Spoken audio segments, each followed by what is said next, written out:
Je m'appelle Eugène, j'ai 84 ans, et je dois vous dire quelque chose que je n'ai jamais osé prononcer à voix haute jusqu'à il y a environ 3 ans. Il y a eu une nuit, un mardi je crois, où je me suis assis à la table de ma cuisine, et j'ai réalisé que je n'avais pas adressé un seul mot à un autre être vivant depuis 4 jours. 4 jours. Pas parce que j'étais malade, pas parce que quelque chose n'allait pas, juste parce que la vie s'était discrètement organisée ainsi et que je l'avais laissé faire. Je ne vous dis pas ça pour faire pitié. Je vous le dis parce que j'ai été un homme qui a passé 60 ans à croire que ne besoin de rien était la même chose qu'être fort. Et cette nuit-là, à cette table de cuisine, j'ai enfin compris ce que cette croyance m'avait coûté. Je vis seul depuis 11 ans maintenant, depuis que Lorraine nous a quittés. Et pendant ce temps, j'ai fait toutes les erreurs qu'une personne peut faire, tranquillement, en privé, sans que personne ne regarde. Personne pour dire Eugène, ce n'est pas bien. C'est ce truc à propos de la vie en solo dont personne ne vous avertit. Le silence ne s'annonce pas. Il devient juste plus fort, lentement, comme l'hiver qui s'installe. Alors, 7 choses. 7 choses que j'ai dû apprendre à la dure. Pas parce que quelqu'un me les a dites, parce que je les ai vécues, une à une, jusqu'à ce que je n'ai plus d'autre choix que de changer. La première a failli me briser, et je ne l'ai même pas vue venir. Environ un an après le départ de Lorraine, ma plus jeune, Noémie, est passée un dimanche après-midi. Elle a frappé. J'ai ouvert la porte. Elle n'a pas dit un mot pendant un moment. Elle a juste regardé l'appartement. Il y avait de la vaisselle. 3, peut-être 4 jours de vaisselle, empilés dans l'évier et sur le plan de travail. 2 sacs poubelles que j'avais noués mais jamais descendus au local. Un manteau jeté sur la chaise où elle avait l'habitude de s'asseoir. Une ampoule qui avait grillé vers le jeudi et devant laquelle je passais dans le noir. Elle m'a regardé. Elle a dit « Papa ». Juste ça, un mot. Et j'ai ressenti quelque chose que je n'avais pas ressenti depuis 40 ans. De la honte. Ce genre particulier de honte qui ne vient que lorsque quelqu'un qui vous aime vous voit vraiment. Voici ce que je ne comprenais pas alors. Quand Lorraine était vivante, l'appartement tournait selon un rythme invisible. Pas parce qu'elle gérait tout, ce n'était pas le cas. Mais parce que nous étions deux. On fait la vaisselle parce que quelqu'un d'autre remarquera si on ne le fait pas. On sort les poubelles parce que c'est notre tour. La présence de l'autre crée une sorte de responsabilité diffuse à laquelle on ne pense jamais jusqu'à ce qu'elle disparaisse. Quand on vit seul, cette responsabilité s'évapore du jour au lendemain. Et sans elle, les choses s'accumulent. Pas d'un coup. Une assiette, puis 2, puis une semaine. Puis on marche dans le noir parce que la lampe a grillé et qu'il n'y avait personne pour dire « Eugène, tu l'as changé cette ampoule ?» Ce que je fais maintenant, 20 minutes. Chaque matin après le petit déjeuner. La vaisselle d'abord, puis les surfaces, puis tout ce qui doit être fait. Je règle la minuterie du micro-ondes comme si j'étais un enfant sous surveillance. Et quand ça sonne, j'arrête. C'est tout. 20 minutes maintiennent un petit appartement vivable. Ça permet à l'endroit de ressembler à un lieu où quelqu'un vit, et non à un lieu où quelqu'un disparaît. Ça a l'air de rien. Ça ne l'est pas. La deuxième chose concerne le fait de sortir. Et je le pense de manière plus littérale que ce à quoi vous pourriez vous attendre. 6 semaines après la visite de Noémie, j'ai réalisé que je n'étais pas sorti de l'immeuble depuis 11 jours. 11 jours. Je me faisais livrer les courses. J'avais commandé mes médicaments par téléphone. J'ai regardé plus de télévision que pendant tout le reste de ma vie réunie. Je me disais que c'était du repos. Je me disais que je l'avais mérité. Ce que je ne me disais pas, ce que je n'arrivais pas tout à fait à admettre, c'était que sortir avait commencé à ressembler à quelque chose qui exigeait une préparation pour laquelle je n'avais plus d'énergie.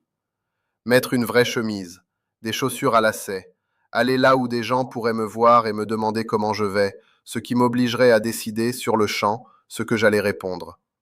La pharmacienne a fini par dire quelque chose. Je suis allé chercher une ordonnance et elle a demandé « Comment allez-vous aujourd'hui, monsieur Martin ?» Une question normale. Le genre de choses que les gens disent sans attendre grand-chose en retour. J'ai ouvert la bouche. Rien n'est sorti pendant une seconde. Elle a attendu, poliment. Bien, ai-je fini par dire, comme un homme se souvenant d'une langue qu'il avait presque oubliée. Cela m'a plus perturbé que les 11 jours eux-mêmes, le fait de devoir me souvenir. Maintenant, Je quitte l'immeuble 3 fois par semaine, minimum. Le lundi, je marche 4 pâtés de maison jusqu'à un bistrot et je commande un café dont je n'ai pas particulièrement besoin. Le mercredi, je vais au parc. Pas pour faire de l'exercice, juste pour m'asseoir sur un banc et regarder les pigeons prendre des décisions. Le vendredi, je vais à la supérette même quand je n'ai besoin de rien. Je parcours les rayons lentement. Je fais un signe de tête aux gens. Parfois, quelqu'un me rend mon salut. Ce n'est pas spectaculaire, mais quelque chose en moi reste éveillé grâce à ça. Et ça compte. Maintenant. Ça va paraître ridicule, mais je dois faire une pause un instant. J'ai acheté un smartphone il y a environ 2 ans parce que mon fils Marc m'a dit que je le devais. La communication moderne, disait-il. Rester connecté, disait-il. Il est venu un samedi et a passé 3 heures à me montrer comment l'utiliser. Je n'en ai retenu à peu près rien. Ce dont je me souviens, j'ai appelé Singapour 2 fois par accident. Je ne sais toujours pas comment. J'ai aussi envoyé un message à toute ma liste de contacts qui disait juste « chapeau » parce que j'essayais de taper autre chose et que le téléphone a décidé qu'il savait mieux que moi. Ma petite fille Noémie, la petite, pas ma fille, ressort l'histoire à chaque repas de famille. Pépé Eugène nous a envoyé chapeau, dit-elle, comme si c'était le truc le plus drôle du monde. C'est peut-être le cas. J'ai arrêté de discuter. La troisième chose m'a coûté quelque chose dont je ne suis toujours pas sûr de m'être remis. J'avais l'habitude de me réveiller à 6 heures. Toute ma vie professionnelle. Alarme à 6 heures, café à 6h15, devant la porte avant 7 heures. C'était ma structure. Je ne l'avais pas choisie. Elle était là, c'est tout. Quand j'ai pris ma retraite, et plus tard, quand Lorraine n'a plus été là, l'alarme est devenue facultative, puis inutile. Puis j'ai arrêté de la régler. Au début, on aurait dit la liberté. Dormir jusqu'à 8 heures, 9 heures parfois. Aucune raison de se presser, aucune raison d'être quelque part. Au bout de 2 mois, je n'avais plus aucune idée du jour qu'on était. Je ne dis pas ça de façon métaphorique. Je veux dire que je devais regarder le téléphone pour confirmer qu'on était jeudi. Et puis, le week-end suivant, j'avais encore oublié. Ma doctoresse, une femme énergique nommée Dr Abby, qui me parle comme si j'étais capable de comprendre le français courant, ce que j'apprécie, m'a demandé lors d'une visite de routine « À quelle heure vous réveillez-vous » Quand ça arrive, ai-je répondu. Elle m'a regardé. Ce n'est pas anodin, Eugène. Votre corps fonctionne encore avec une horloge. Vous avez juste arrêté de la remonter. Maintenant, je me réveille à 6h30, chaque jour, même quand je n'y suis pas obligé, même quand rien de particulier ne m'attend. Je fais du café, je m'assois à la table près de la fenêtre. Je regarde ce que la rue fabrique à 6h30 un mardi. Les camions de livraison, la femme qui promène son chien en pyjama, Daniel en bas qui se dirige vers sa voiture dans le noir avant que tout le monde soit levé. La journée tient debout quand elle a un début. Sans ça, elle dérive, et vous dérivez avec elle. La quatrième chose est plus difficile à aborder, parce qu'elle concerne la fierté. Pendant les premières années après le départ de Lorraine, les gens appelaient.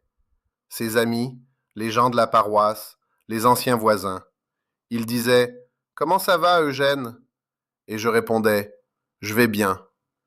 Et ils me croyaient parce que je le disais d'une voix qui n'invitait pas à d'autres questions. Au bout d'un moment, ils ont arrêté de demander. Pas par manque d'intérêt, mais parce que j'avais clairement et fermement établi, sur plusieurs mois, que je n'avais pas besoin qu'on s'occupe de moi. C'était l'histoire que je me racontais. La vraie histoire était différente. La vraie histoire, c'est que j'étais un homme qui n'avait jamais appris, en 80 ans et quelques, comment laisser les gens le voir en train d'avoir besoin de quelque chose.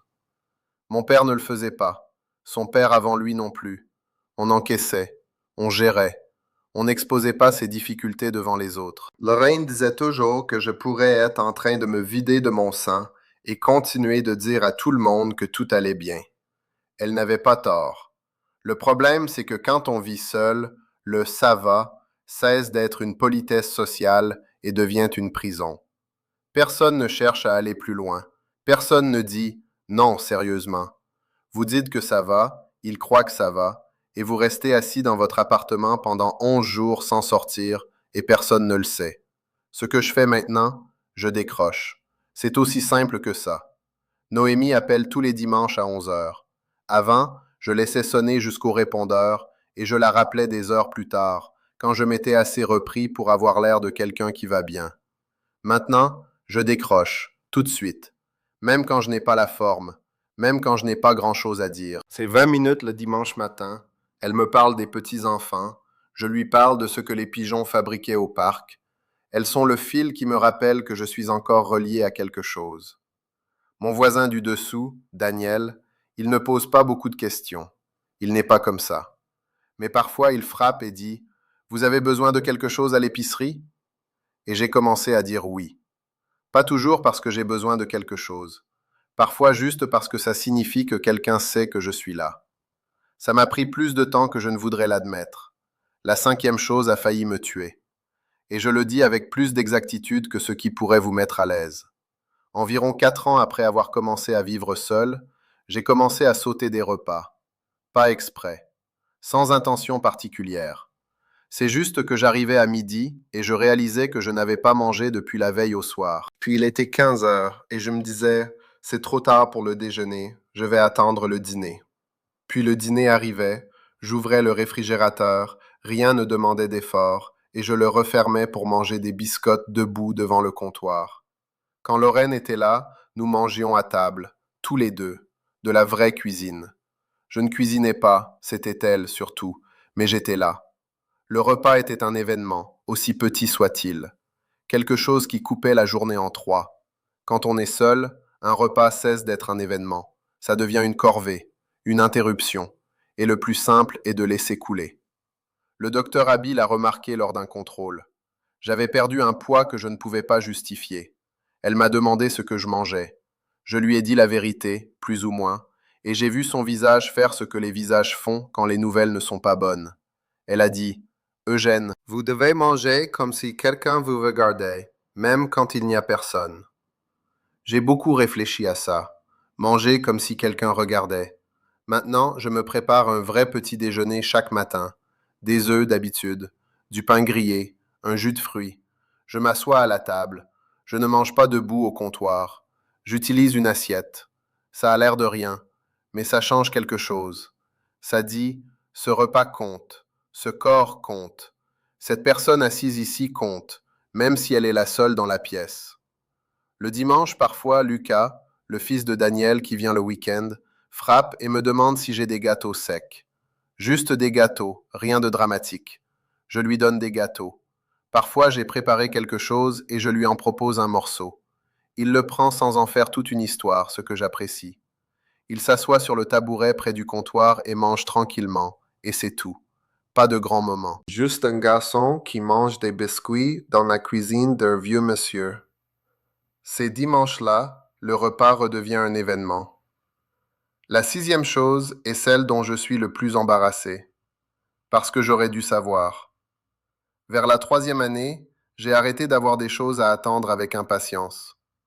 Je ne dis pas ça de façon dramatique. Je n'étais pas désespéré. J'étais juste au présent. Chaque jour était juste lui-même, complet et scellé, sans rien qui me tire vers le suivant. Je me réveillais et il y avait aujourd'hui, et puis demain arrivait et il y avait demain. Aucune différence entre les deux. J'étais assis au bistrot un lundi, celui où je vais pour le café, et la femme qui prend habituellement ma commande a dit « Vous venez au truc, samedi ?» Je ne savais pas quel truc, mais j'ai demandé. Il y avait un petit concert au parc à 2 rues d'ici. Des musiciens du coin, a-t-elle dit, gratuit. Elle y allait chaque année. Elle disait que c'était les meilleures 3 heures de son été. J'ai failli dire non. J'ai failli dire que j'étais occupé, ce qui aurait été un mensonge. Au lieu de cela, j'ai dit que j'allais y réfléchir. J'y ai pensé le reste de la semaine. Le samedi matin, je me suis habillé, une vraie chemise, celle avec des boutons, et j'ai marché jusqu'au parc. Ce n'était rien de chic, une petite scène, des chaises pliantes sur l'herbe, un groupe jouant de la musique que je reconnaissais à moitié. 1 heure et demie de gens assis au soleil, ne faisant rien de particulier ensemble. Je me suis assis dans une chaise pliante et j'ai ressenti quelque chose que je n'avais pas ressenti depuis des années. Pas du bonheur exactement, plutôt de l'anticipation après coup. Le résidu chaleureux d'avoir eu quelque chose à attendre. Je suis rentré chez moi et je l'ai écrit dans mon petit carnet. Samedi, concert au parc. Et puis j'ai écrit, samedi prochain, coiffeur, plus que temps. Maintenant, je tiens ce carnet. Chaque semaine, j'y écris une chose. Une petite chose qui donne une direction au jour suivant. Ça n'a pas besoin d'être important. Il faut juste que ce soit quelque chose. Quelque chose qui fait que le mercredi est différent du mardi parce que le mercredi est à 2 jours de la chose. Les semaines sont différentes quand elles ont une forme. C'est tout ce que je sais. La 7e chose est celle à laquelle j'ai résisté le plus longtemps, et celle qui a compté le plus. Je pensais qu'être capable de tout faire moi-même était l'objectif. Je le croyais vraiment. Cuisiner mes propres repas, gérer mes rendez-vous, m'occuper de l'entretien, porter mes propres courses. L'indépendance, j'appelais ça. Ce que je faisais en réalité, c'était construire un dossier très propre, très ordonné, très silencieux pour ma propre inutilité. Parce que voici ce qui arrive quand vous n'avez jamais besoin de rien de personne. Vous devenez quelqu'un que les gens ne pensent pas à inclure. Pas par cruauté, par habitude. Ils apprennent vos rythmes, ils apprennent que vous n'avez pas besoin d'aide. Alors ils arrêtent d'en proposer. Et puis un jour, vous réalisez que le seul rôle que vous jouez dans la vie des autres est celui de la personne qui se débrouille très bien toute seule. Et se débrouiller très bien tout seul, il s'avère que c'est une chose très solitaire dans laquelle être bon. C'était un dimanche, en août, il y a peut-être 3 ans. Je portais un carton de livres du placard de ma chambre, des choses que la fille de Lorraine allait venir récupérer. Un carton lourd, plus que ce que j'aurais dû porter. Je suis arrivé à la moitié du couloir et j'ai senti que mon dos s'opposait très fermement à toute l'entreprise. J'ai posé le carton. Je me suis assis par terre à côté. Et je suis resté là un moment, parce que je n'avais pas vraiment d'autre choix, à réfléchir au nombre d'années que j'avais passé à confondre la fierté avec la sagesse. Daniel a surgi à un moment donné. Il montait pour autre chose. Il m'a regardé assis par terre à côté d'un carton de livres. Il n'a pas fait de grimace. Il n'a pas posé 20 questions. Il a juste dit « Ça doit aller où ?» On l'a porté ensemble. Il est parti. J'ai fait du café. C'était ça. C'était tout. Mais quelque chose a basculé. Parce que je l'avais laissé faire. J'avais donné la destination et je m'étais effacé pour laisser quelqu'un m'aider à porter quelque chose. Et le monde ne s'était pas écroulé. Ma dignité ne s'était pas, en fait, dissoute. Je m'exerce depuis. Dire oui quand les gens proposent. Demander quand j'ai besoin de quelque chose. Ne pas jouer la comédie de la capacité que je n'ai pas, juste pour éviter l'inconfort d'être vu en train d'avoir besoin d'aide. Lucas m'a demandé le mois dernier pourquoi le robinet de ma cuisine fuyait. Je lui ai montré un truc tout bête, le joint, comment le serrer. Il a écouté comme il écoute, c'est-à-dire totalement. Et puis il l'a réparé, plus ou moins, avec ses petites mains soigneuses, et m'a regardé comme s'il voulait savoir s'il avait bien fait. C'est ça, lui ai-je dit. Il a hoché la tête. Il est redescendu. Je me suis tenu devant l'évier et j'ai fait couler l'eau un instant juste pour entendre le silence là où il y avait la fuite avant. J'ai pensé à toutes les choses que j'avais réparées seul pendant 40 ans parce que demander ressemblait à une défaite. J'avais tort là-dessus. Je le sais maintenant. 84 ans. 60 d'entre eux passaient à croire que l'homme qui avait le moins de besoins était l'homme qui comptait le plus. Quel gâchis silencieux cela a failli être. Cet appartement est petit et il est à moi. Certains matins, je m'assois à la fenêtre avec mon café et je regarde la rue s'animer et je ressens quelque chose que j'ai mis plus de temps à nommer que j'aurais dû. De la gratitude. Une gratitude simple, sans complication. Pour la fenêtre, pour le café, pour la rue, pour être l'un de ceux encore là pour voir ça. J'ai fait toutes les erreurs de cette liste, chacune d'entre elles, certaines plus d'une fois. Mais je suis encore là. 70 ans et quelques de mardi, et je peux encore être surpris par un mardi matin. Ce n'est pas rien. C'est même beaucoup, en fait.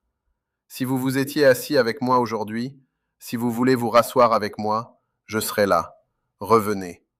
Il y en a d'autres d'où ça vient. Abonnez-vous. Ça fait de la compagnie.